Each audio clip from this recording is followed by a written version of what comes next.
극복을 위한 경제 중대본 역할을 수행해 나가도록 할 것입니다. 국민 여러분, 오늘 제1차 비상경제회의를 거쳐 관계부처, 관계기관의 합동으로 마련한 민생경제금융안정 패키지 프로그램에 대해 설명드리도록 하겠습니다. 이제 코로나19 사태는 전 세계적인 팬데믹 현상이 되었습니다. 이동 제한 조치로 세계 경제가 멈추고 글로벌 금융시장은 요동치고 있습니다. 과거 위기는 금융과 같이 특정 분야에서 시작하여 다른 분야와 국가로 파급되었습니다. 하지만 감염병으로부터 촉발된 이번 위기는 다릅니다. IMF 외환위기가 아시아 지역에, 글로벌 금융위기는 금융 섹터에 주로 영향을 미쳤다면 이번 사태는 전 세계와 전 섹터에 전방위적으로 영향을 주고 사람의 이동까지 사실상 동결시키는 총체적이고 복합적인 위기의 양상을 보이고 있습니다. 생명과 건강이 위협받으며 전 세계적으로 실물 경제가 얼어붙고 있고 국내외 금융시장도 동시다발적으로 충격을 받고 있습니다. 선제적이고 그리고 보다 적극적으로 나설 필요가 있습니다. 정부도 각별한 경계심을 가지고 긴박하게 움직이며 필요한 대책을 신속하게 지속적으로 마련해 오고 있습니다. 1차와 2차에 걸쳐 총 20조 원 규모의 업종별 분야별 긴급 지원 패키지를 시행해 오고 있으며 3차 정책 패키지인 11조 7천억 원 규모의 추경도 이미 확정되었습니다.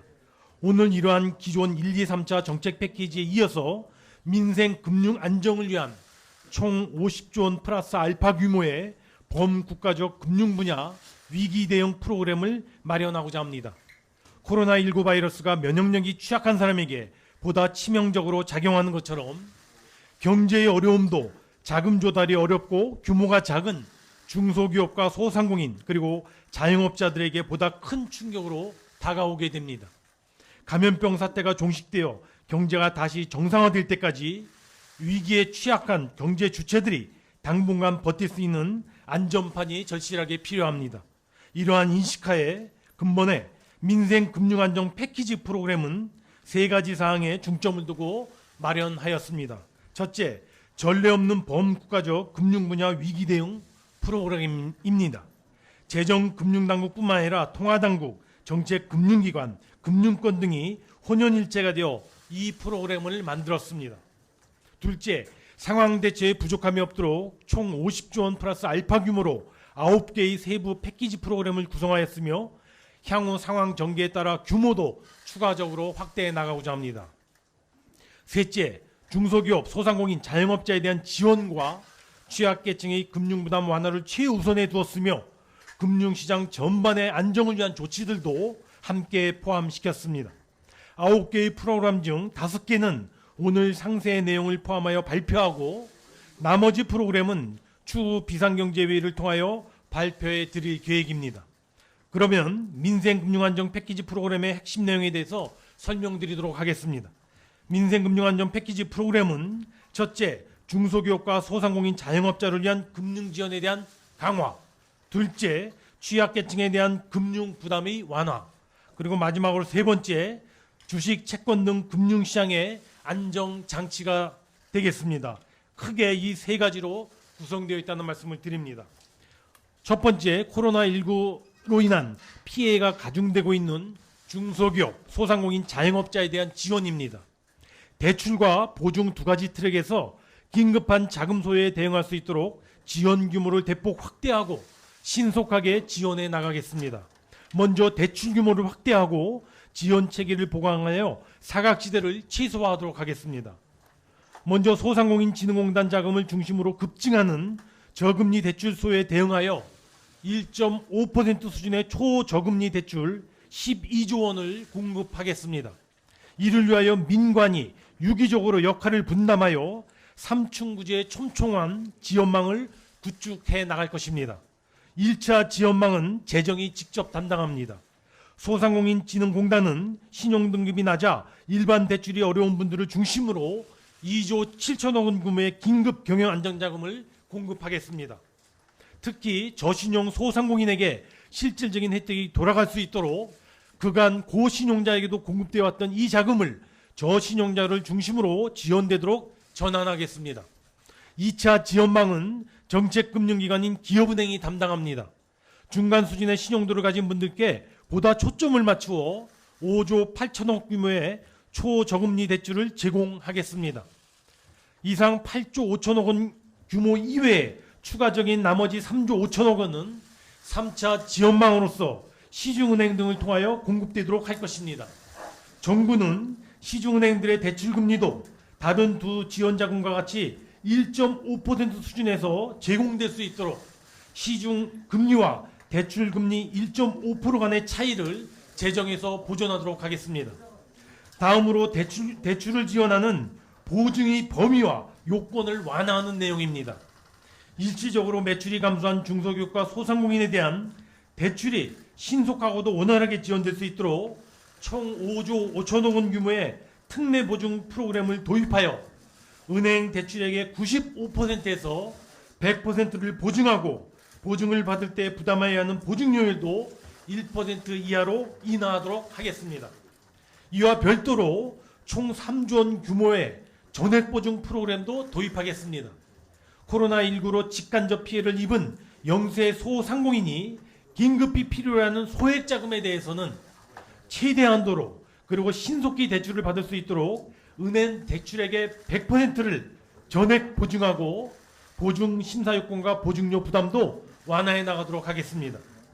둘째, 취약계층에 의한 금융부담 완화 방안에 대해 설명드리겠습니다.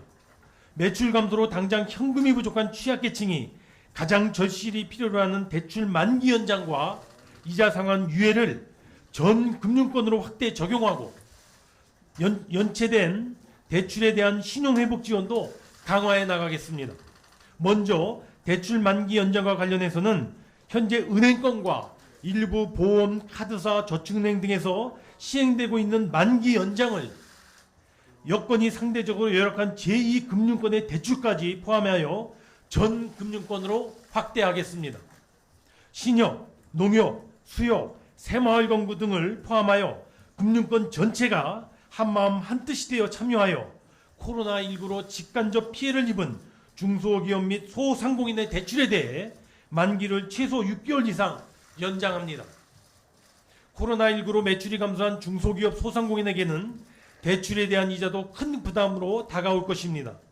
이자 걱정 없이 어려운 시기를 넘길 수 있도록 상환기한이 도래한 이자에 대해서도 전 금융권이 동참하여 일정한 전제하에 6개월간 이자 상환을 유예하겠습니다. 이러한 만기 연장과 이자 상환 유예 조치는 코로나19로 인해 매출 감소 등 직간접적 피해가 발생한 중소기업과 소상공인으로서 원리금에 대한 연체, 자본 잠식 등 부실이 없는 중소기업과 소상공인에 대하여 4월 1일부터 시행해 나가도록 하겠습니다. 다만 가계대출과 부동산 매매업, 임대업, 향락 유흥업 관련 여신 등은 여기에서 제외됩니다. 연체된 대출에 대한 신용회복과 채무조정 지원도 강화하여 피해를 입은 소상공인 등이 당장의 어려움을 극복하고 다시 일어설 수 있는 버팀목 역할을 수행하겠습니다. 신용회복위원회의 회복지원 대상에 코로나19 피해자들을 추가하여 연체된 대출에 대한 원금 상환의 유예와 채무 감면 등을 지원하겠습니다. 코로나19 사태로 피해를 입은 소상공인과 개인 채무자들의 연체 채권 등을 자산관리공사가 최대 2조 원 규모로 매입한 후 상환 유예 및 잔기에 거친 분할 상환 등을 우선 지원할 것입니다. 셋째, 채권 및 주식시장의 안정화에 만전을 기해 나가도록 하겠습니다. 금융시장이 얼어붙으면 회사채와 주식을 발행해 자금을 조달해야 하는 기업이 돈을 구하지 못하는 돈맥 경화가 나타나게 됩니다. 코로나19 피해로 매출이 감소하는 상황에서 자금 조달 시장의 지나친 가격 변동은 상대적으로 건강한 중소기업에도 부담이 될 수 있습니다.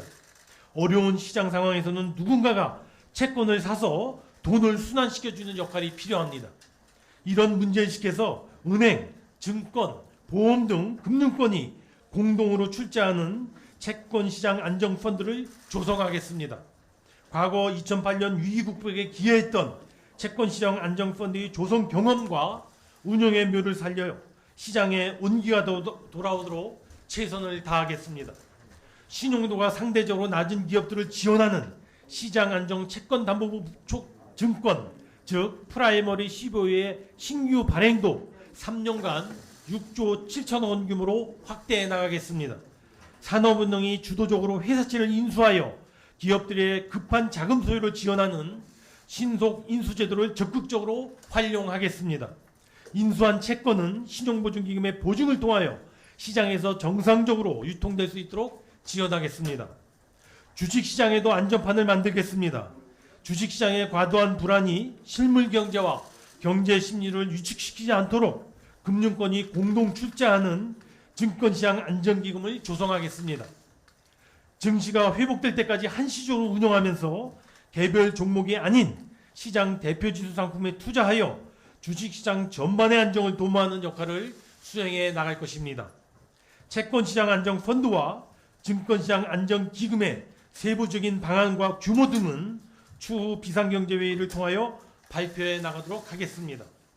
국민 여러분, 우리 경제가 거쳤던 많은 위기들이 사전 예고 없이 다가왔고 이에 대응했던 수단들도 수많은 변천을 거쳐왔습니다. 돌이켜보면 수많은 위기를 이겨낸 핵심은 정부와 기관, 민간, 국민들이 함께 힘을 합치고 마음을 모아 대응했던 특유의 협력과 소통 그리고 근성이었습니다. 근본 대책은 정부뿐만 아니라 한국은행, 금융기관 등의 긴밀한 공조를 바탕으로 마련되었음을 다시 한번 강조하여 말씀드립니다. 현 상황이 전례 없는 새로운 위기이기에 대응 수단도 이에 상응해야 한다는 공통된 인식과 고민의 결과물이라 할 것입니다. 정부는 앞으로도 위기 대응의 중심이 되어 관계기관들과 긴밀히 협업하면서 경제 난국의 극복에 최선을 다해 나갈 것입니다. 국민 여러분께서도 수많은 위기를 극복하고 발전해왔던 우리 경제의 저력을 믿고 믿음과 지지를 보내주시기를 부탁 올립니다. 감사합니다.